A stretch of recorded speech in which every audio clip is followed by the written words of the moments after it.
A few moments later, 2,000 years later, one eternity later.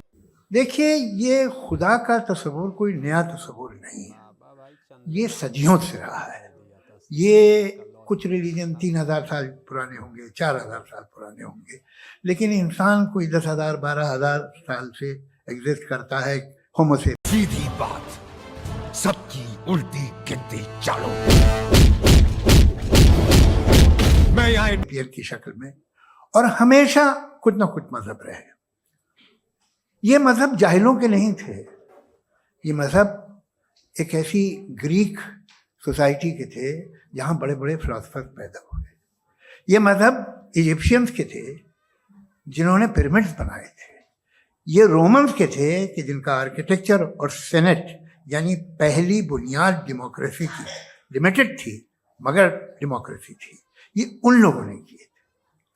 तो इनका जो जुपिटर था, रा था, ज़्यूस था, उन्हें उस पर इतना ही एतमाद था जितना आज किसी मजहबी आदमी को अपने खुदा पे होगा।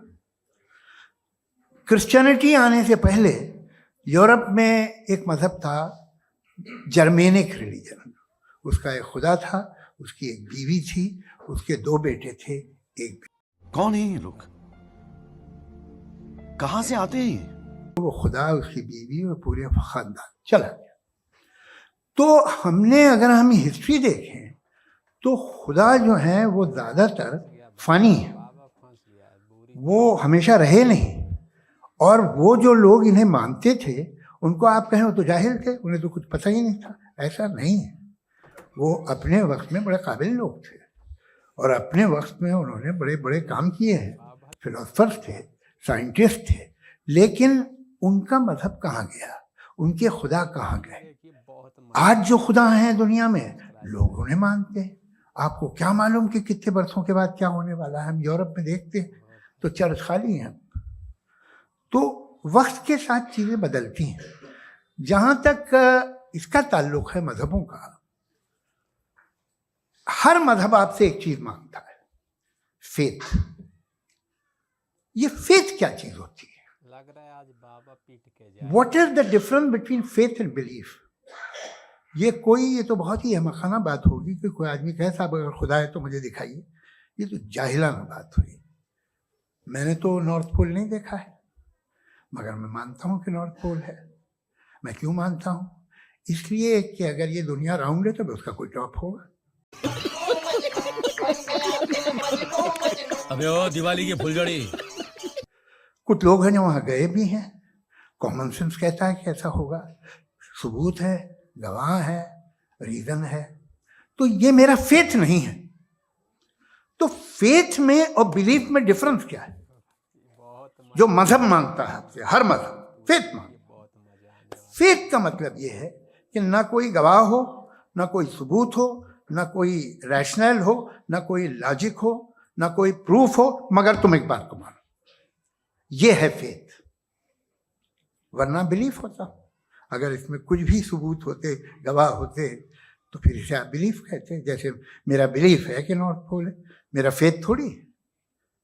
फेथ इन तमाम शर्तों को रद्द करता है।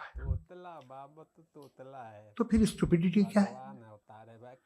अगर मैं एक बात ऐसी मानूं जिसकी ना कोई लॉजिक है, ना कोई रैशनल है, ना कोई प्रूफ है, ना कोई गवाह है, ना कोई सबूत है, और मैं उसे मानूं, तो ये स्टुपिडिटी हुई। इसे ही भाई कल को मैं यकीन कर लूं कि एलॉन मस्क जो है मेरा भाई है, तो मुझे इंतहाई खुशी होगी, सुकून भी बहुत मिलेगा मुझे। लेकिन और कहे भाई क्यों मानते हो, क्या सबूत है? भाई वो तो अमेरिकन है और तुम तो इंडियन हो, वो तो नस्ल अलग है, तुम्हें कभी मिले भी नहीं। साहब देखिए, मेरा फेथ है, इस पे बात मैं किया। फेथ का मतलब ही यह है कि आप प्रूव नहीं कर सकते। अगर आप प्रूव कर सकते हो तो फेथ की जरूरत है, फिर तो आप बात करेंगे, आप कितनी बहस कर लीजिए।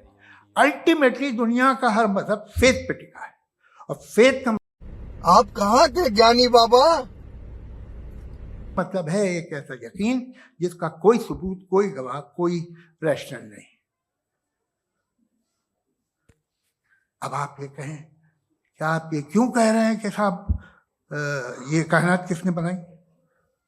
कमाल ये है कि आपने बताया कि एक आइलैंड पे गए और एक बॉल देखी। आपने ये नहीं कहा कि आइलैंड किसने बनाया, आपको सिर्फ बॉल पे हैरत हुई। हमने आइलैंड पे हमने हैरत नहीं की, होते हैं आइलैंड। इसी तरह ये आइलैंड है, सितारे, ये गैलेक्सीज, ये सब आइलैंड हैं, खला में। हम उन्हें टेकन फॉर ग्रांटेड लेते हैं, हम पूछते नहीं किसने बनाए। आपने जजीरे के बारे में भी नहीं पूछा है। मेरी पैदाइश कैसे हुई? क्या मैं प्लान्ड पैदा हुआ था? I was plan to be born, या एक लकी स्पर्म था जो किसी एक से चिपक गया? मेरी पैदाइश रैंडम। और इंसाफ जिसे आप कहते हैं, इंसाफ का तो नेचर से कोई वास्ता ही नहीं। जो आप कहते हैं कि एक दिन इंसाफ मिलेगा, इंसाफ is a human concept, nature में कोई इंसाफ नहीं। अगर शेर हिरन को खा जाता है तो उसे कोई सजा नहीं मिलती। अगर एक आंधी आती है और हरे भरे पेड़ों को उखाड़ के फेंक देती है तो आंधियों की जेल नहीं होती है। नेचर में इंसाफ नहीं, इसलिए मुझे नेचर को इंसाफ की जरूरत भी नहीं। नेचर तमाम एक है। अब हम कहें कि साहब ये देखिए जो मैंने खाना खाया था, ये मेरी आंख तो नहीं यूं कर दिया उसे, तो इसे सजा मिलनी नहीं, वो सिस्टम है, ऐसे ही चल रहा है। नेचर बगैर इंसाफ के है। इंसाफ इज अ ह्यूमन कॉन्सेप्ट। तो जो आपसे कहता है कि मैं तुम्हें इंसाफ दूंगा, वो इंसानी जहन की पैदावार है। ये नेचुरल है ही नहीं, ये आसमानी है ही नहीं। नेचर का तसव्वुर, इंसाफ का तसव्वुर। भाई आप साथ मिलते हैं, अब आप लेफ्ट हैंड ड्राइव करते हैं, ये क्या है? तमाम सच, तमाम नेकी, तमाम शराफत लेफ्ट हैंड ड्राइव है। वरना क्या होगा, या तो आप क्योस कर देंगे, आपका एक्सीडेंट हो जाएगा, या आप किसी को मार देंगे, या ट्रैफिक जैम हो जाएगा। झूठ, बेईमानी, रिश्वतखोरी, ये तमाम जो है driving on the wrong side, इसके ऊपर कुछ नहीं। ये तो हमने बनाया, जैसे हमने लेफ्ट हैंड ड्राइव बनाई है। ये कॉन्सेप्ट ऑफ इंसाफ जो है ये हमारा है, इसका नेचर से कोई वास्ता नहीं। शेर खा जाता है हिरन को, उसे जेल होती है क्या? कुछ भी नहीं, है ही नहीं। तो ये जो दुनिया के रिलीजन प्रॉमिस करते हैं आपसे,